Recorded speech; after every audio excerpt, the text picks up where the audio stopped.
No pressure. Good morning, everyone. I will do my best to keep you awake rather than putting you right back to sleep this morning. For those of you who are linear thinkers, my next 10 minutes of verbal banter will focus on the analysis of kinship versus moiety social organization through ceramic design analysis in southwest Colorado and northern New Mexico. So, and it will be both before 1280 and after 1280 CE. Okay, so I will talk about the idea, contextualize my research using Tewa oral tradition. I'll talk about conceptual metaphor theory, how I link that to ceramic designs, and then I will discuss how I used all of that to look at sherds at both Sand Canyon and Goodman Point Pueblos in southwest Colorado, and Sama and Cuyumungue in the northern Rio Grande. I will then close with implications and improvements, right? There's always improvements. All right, cool. So why ceramics and moieties? Well, I'm here to tell you a story. A story, much like any other Southwest archaeologist story, it involves a potsherd. So picture this, right? You're looking at a potsherd. Sun is high, sky is clear, summer's upon us, and an idea strikes. Perhaps this can tell us about social affiliation. Well, we all know that's not a new idea, right? Okay, well, fast forward to the fall. Theoretical musings are thick in the air. The graduate student office is full of deep thoughts, the smell of coffee, stress, maybe a little anxiety. You get the picture. All right, so this archaeologist goes to talk to her advisor. Ceramics, people, designs, dirt, conceptual metaphor theory, huh? Well, many musings later, advice was given, and a thesis topic was born. Moieties in the northern Rio Grande, ceramic design analysis and social identity in southwest Colorado and northern New Mexico. Okay, but what does that all mean, right? Well, all right, in order to understand why I used conceptual metaphor theory to look at ceramic designs, I first have to talk about the importance of Tewa oral tradition in my research. So, Tewa pueblos today are organized according to a summer and winter moiety dual division. So in the Tewa origin narrative, it discusses the emergence of the Tewa people into this world and the subsequent division of the Tewa people into two groups, those that follow the summer chief and those that follow the winter chief. In one version of the narrative, those that follow the summer chief proceed along the mountains on the west side of the Rio Grande, and those that follow the winter chief proceed along the east side of the river. As the narrative continues, the summer people are associated with agriculture and the winter people are associated with hunting. Okay, where's this story going, right? Well, as we mentioned before, Pueblo society, right, is organized on this dual division. And there is an association between summer people, the west/south, and agriculture, with the foil being winter people, the east/north, and hunting. Okay?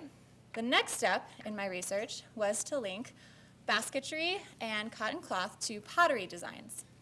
So the symbolic association between pottery, cotton cloth, and basketry in Tewa material culture and Mesa Verde material culture can be best understood through conceptual metaphor theory. It's a brief presentation, right? So if you have questions about this later, feel free to ask me. I'm not going to go into a lot of detail. But conceptual metaphors are present everywhere and influence how individuals act. So individuals experience their world in a variety of ways, whether through their physical senses or mental observations, and these experiences can be best understood through comparisons, such as pottery and textiles in the Pueblo example. So this research is based off of Ortman's previous work. He was my advisor after all. And in his research, right, the Tewa people, when they migrated from southwest Colorado into the northern Rio Grande, they conceptualized pottery vessels as earthen versions of woven objects. So I adapted this research to associate specific ceramic designs with specific seasonal moieties. Okay, looping it all together. So the summer people are associated with agriculture, the winter people are associated with hunting. Cotton is a summer crop and is thereby associated with the summer moiety, versus wild plants, which are prevalent in the winter when hunting is the main source of food, and thereby basketry can be associated with the winter. All right, so you've met the main cast of characters, right? What does this all mean? Where are we going with this story? Well, we are talking about, I knew this was going to happen. All right, so we met the main cast of characters. Where are we moving next? Well, we are moving to sites right in southwest Colorado. So I looked at Sand Canyon and Goodman Point Pueblo, which were occupied from about 1000 to 1280 CE. And in northern New Mexico, I looked at Salma and Cuyamungue. And Salma is located in the Chama River Valley, and Cuyamungue consists of LA 792 and LA 38. All right, now we're building to the climax. I just wanted to pause there and let you guys really soak it in. What have you been learning so far? All right, we look at shares at these sites. What do we find? Well, I utilized chi-square tests to analyze the significance of the design proportions at each of these pairs of villages. And for the purpose of this presentation, you will have to imagine the design categories and trust. Yes, trust. I know you're all scientists, but trust me. And take my word for my association with the ceramic design and the particular seasonal moiety. And or you can look at graphs with me later over a beer. All right, so at Sand Canyon and Goodman Point Pueblo, there were 6 significant design categories, 4 associated with summer and 2 associated with winter. So this, in fact, says there is a pattern of design analysis, right, that's tied to a seasonal moiety. But it also begs the question why there's not 100% of summer designs located in the west at Sand Canyon Pueblo and 100% of winter designs located in the east at Goodman Point Pueblo. And I don't have an answer to that, right? But I would like to look at more sites in the region to see if this pattern is pervasive. All right, moving to northern New Mexico. At Cuyamungue, there was only 1 significant design category associated with summer.